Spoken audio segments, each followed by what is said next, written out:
Good morning, welcome back to my very personal finance channel.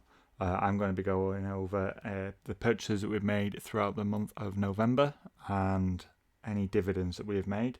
Not actually made that many purchases this month, only bought 20 shares of AGNC Investment, which are an American real estate company. The reason why I bought them is because they pay out a dividend every month. So at the current exchange rate, they'll be paying out £1.80 every month, which for a £230 investment won't be too bad. It should add a nice little chunk to our pot. Other than that, we had a spare £30, so purchased 1,000 shares of Powerhouse Energy, which is just here.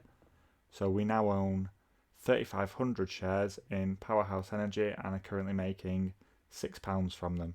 So not very much money at all, but the company is incredibly new and I'm quite excited for what it's going to do over the next sort of 10 years.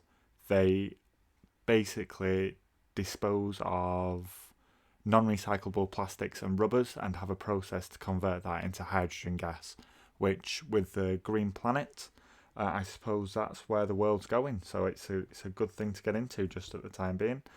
Whether it ends up being a profitable investment or not, only time will tell, but so far it's not done very much. It came out as an IPO on Trading 212 at about a penny, and then it's jumped up to about 3 pennies, and I bought it at about 3 pennies. So we'll see how that goes. Now, moving on to dividends. We only really got one dividend for November, and that was £1.63 from Tritax BBOX, another real estate investment company.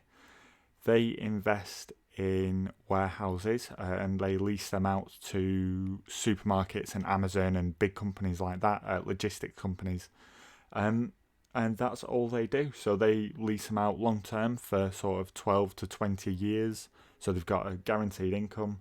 They then pay that to us as investors in the form of about 1.2 pence per share per quarter, which doesn't sound like very much, and it's not. But I say they're relatively cheap. When I bought them, they were relatively cheap. Now they are looking at about £1.60 per share, if you can see just here.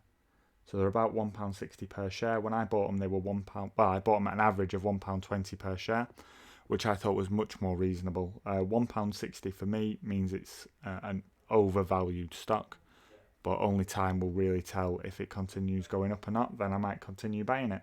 But as it stands, I'm hoping for it to crash down just a little bit. Okay, so it occurs to me I haven't actually talked about the rules that I'm going to be using for investing. There was a book wrote in the early 1900s called The Richest Man in Babylon. I actually listened to that on Audible, and it sort of changed my whole outlook on money. It changed my outlook on working. So I've just noted down the 7 points that they sort of try and make throughout the book, and these are the points that I'm going to be trying to follow over the course of this. I want to say financial adventure, but adventure makes it sound way more exciting than it is. So we've got start thy purse to fattening, which is basically just save money. Save 10% each month and save as much more than 10% as you possibly can.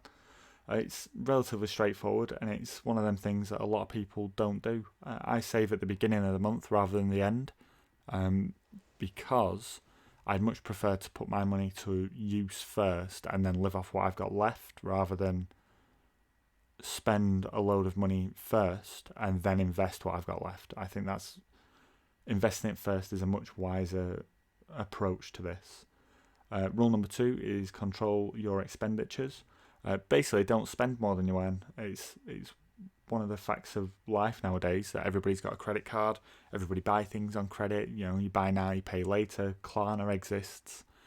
You don't need money to buy stuff anymore, and it's baffling really that people just take out all this debt that they don't need, but they take it out and then they eventually pay it off, and after they've paid it off with the 25% interest, the things cost them 25% more than they thought they were going to.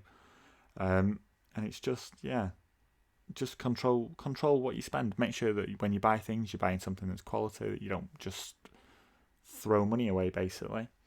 Rule number 3 is to make thy gold multiply.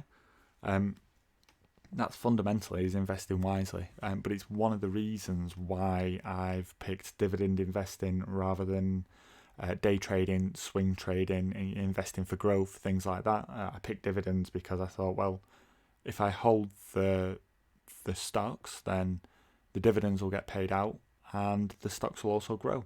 So that's sort of two ways. And at the moment, I think we're up about 15% in the stock market, and we've made about 2% dividends, which doesn't sound very good, but my pot is growing faster than the dividends are being paid. So next year I'll get paid more, and it'll still be about 2%. But when I stop investing, that's when I'll start to realise the 4% gains I'm after.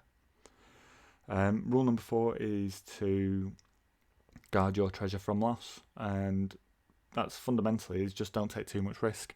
That's why I'm investing a small amount each month rather than a large amount once. It's spreading the risk, it's spreading the purchasing price, making my average purchases a little bit safer, and by getting used to a smaller amount of money and handling that in the stock market, then come to bigger amounts of money, I'll be a lot more comfortable with it, rather than just whacking 15 grand in there and going, oh no, it's dropped 10%, and then panicking and taking it out and never going back to the stock market again. Rule number 5 is to make of thy dwelling a profitable investment. This basically boils down to owning your own home. So the premise was don't rent, it's dead money. Own your own home and pay it off, and then you can live in it, and the money you save from the mortgage you can then put towards investing. That's not strictly true anymore, is it? Not really. Not with the cost of buying and the cost of renting. So I think I'm going to have a double check on that one. But I have been working towards buying my own home, and we've managed to pay down the deposit, and we've got a moving in date of actually the 10th of December. So we'll be buying we've already paid for everything. But we'll be moving in a week from now, which is nice, and I suppose we'll soon find out if that is a good investment or not. Rule number 6 is to ensure a future income. This is basically life insurance, which I've got. It also includes things like SIPs, which is a self-invested personal pension, or workplace pension, which I personally prefer because everything you pay in, your employer pays in. It's an immediate 100% gain, and who's saying no to that?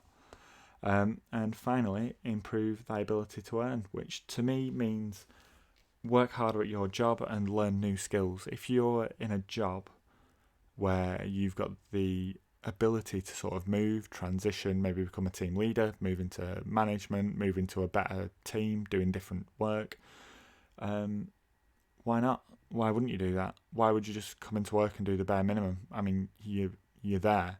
You feel like you're forced to be there, sure, but you may as well make the most of it and just go out and actually earn as much as you can earn. I've got a personal development plan meeting coming up with my manager, and just at the time being at work, I've been acting as a team lead, so I'm going to have a chat with them, discuss the team leader role, and sort of ask them what I need to do to be a successful team leader in my team, and then see if I can move into that role, maybe for a bit more money. And why not? If I can earn a little bit more money just for putting myself out there, then yeah, we'll crack on. So they're about the rules that we're going to be following.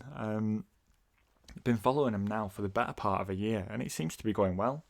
We've got, if I just click back into this guy, we've got sort of 3,415 in our account, which is a fair old chunk. It's nothing to be scoffed at in a year. We're up £482, so I think that covers the investing wisely. And I think total deposits have deposited about 2,800. So, it's going to be a long old slog, but it's slowly and surely building up. And I can't understand why anyone could look at this and go, "Oh yeah, all that saving up and investing now, that's not for me." I imagine that there are some people out there who just haven't got the drive to do it, but I suppose that's their issue, and then when it happens and they end up being unemployed and poor and can't afford to pay for a house, they'll only have themselves to blame. And I suppose that's harsh reality of life just at the time being. And on that cheery note, I suppose that's about it from me. Good luck. I hope that this helps at least some people. I hope a few people are going to start looking at it and maybe deciding to be a bit more proactive about their financial situations. And I suppose I'll upload again in the new year. Goodbye.